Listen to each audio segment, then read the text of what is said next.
Olá, meu nome é Pedro Manuel, da turma 02B, de Lógica de Programação, e hoje eu vou explicar o funcionamento do jogo que eu fiz. Eu optei por fazer um jogo da memória, super simples, que contém 12 cartas no total.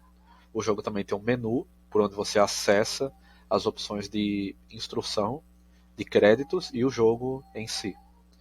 Já no jogo, as cartas são organizadas em 4 linhas e 3 colunas, e o jeito de jogar é super fácil. Você clica numa carta, ela vai ser virada e depois você clica em outra carta depois de virar essa primeira. Se a segunda carta que você virou faz um par com a primeira, então as duas cartas vão ficar viradas para cima e você fica mais perto de completar o jogo, de terminar o jogo. O jogo vai terminar quando você achar todos os pares e vai aparecer um texto dizendo em quantas tentativas você terminou ele e como voltar para o menu. Bem, para organizar todo o código do jogo, eu fiz uso de comentários, que foram super úteis para poder lembrar o que cada trechinho de código, o que cada função e estrutura de decisão fizesse.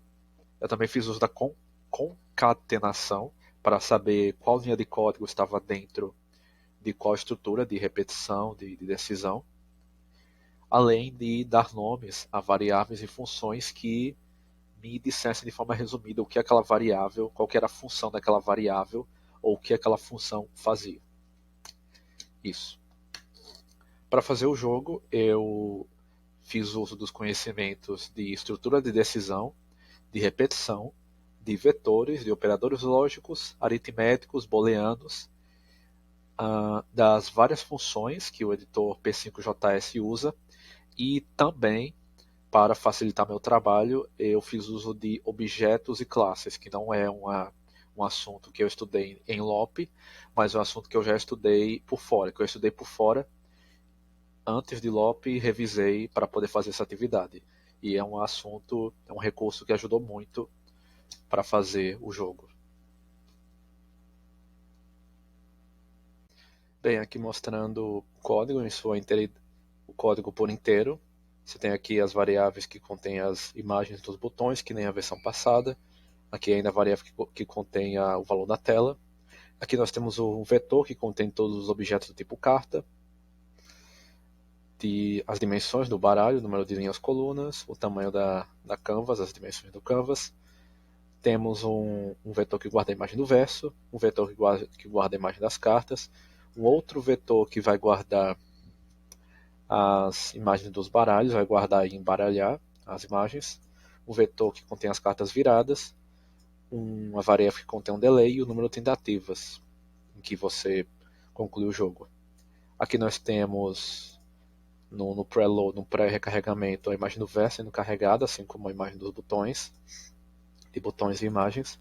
Aqui no setup o canvas é criado, e essa função de carregar as imagens das cartas são rodadas, que carrega as imagens das cartas.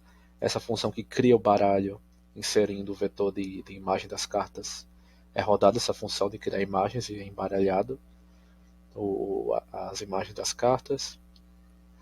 E aqui a função que cria todos os objetos do tipo carta.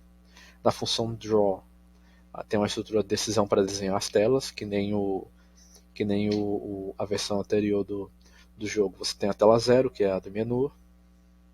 Você tem a tela 1, que é de créditos, a tela 2 de instruções, a 3 e a 3 de jogo.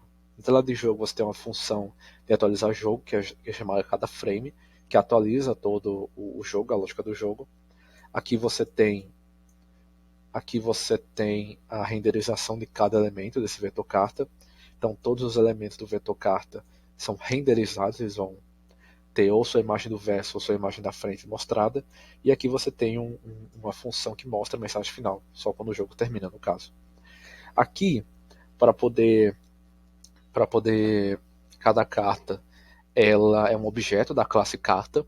Quando ela é construída, ela tem uma posição inicial e uma imagem inicial associada a ela. Tem aqui um tamanho, ela tem uma dimensão pré-definida, ela no caso vai ser um quadrado, então essa dimensão é tanto para a largura quanto para a altura. Ela tem uma imagem de verso e uma imagem na carta, e ela sempre começa com o está virado false, que significa que ela vai começar virada para baixo. Aqui na função de renderizar, vai ser criado um retângulo e por cima desse retângulo vai ser colocado ou a imagem do verso ou a imagem da carta, isso depende se ela está ou não virada. Aqui temos a atualização da variável está virado, a atualização dessa variável. E aqui nós temos uma função que é chamada sempre que, é uma função que verifica, que pega as coordenadas do mouse e verifica se está dentro das dimensões da carta e retorna verdadeiro ou falso. Aqui na função de criar cartas, vai ser criado para cada uma das cartas, no caso são 12 no total, vai ser criado para as 12 cartas. Cada uma vai ser criado um objeto. Cada uma delas vai ser um objeto da classe carta, com um X inicial e um Y inicial de coordenada, e uma imagem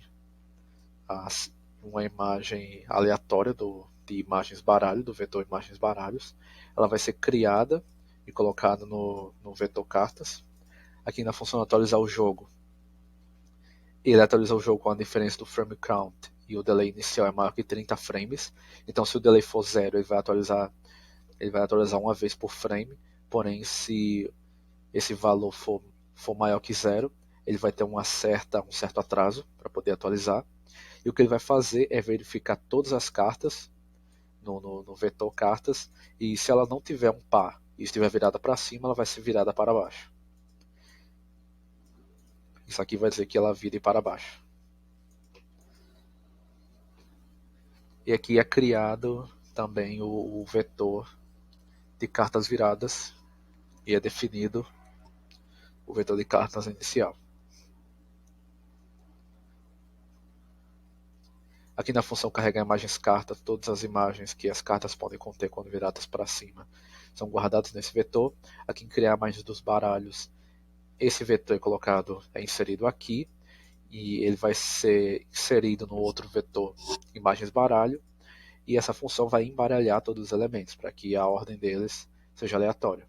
Aqui na função desenhar a mensagem final, ele vai verificar todos os elementos do vetor cartas, e se todos eles tiverem um par, então esse found all matches, encontrou todos os pares, é verdade, continua sendo verdade no caso, e vai ser mostrado o resultado final. Então, caso seja verdade, aqui vai ser mostrada a imagem final com um retângulo e em cima o texto de você terminou em tantas tentativas, e um outro retângulo embaixo, mostrando dizendo para você apertar ESC para voltar ao menu.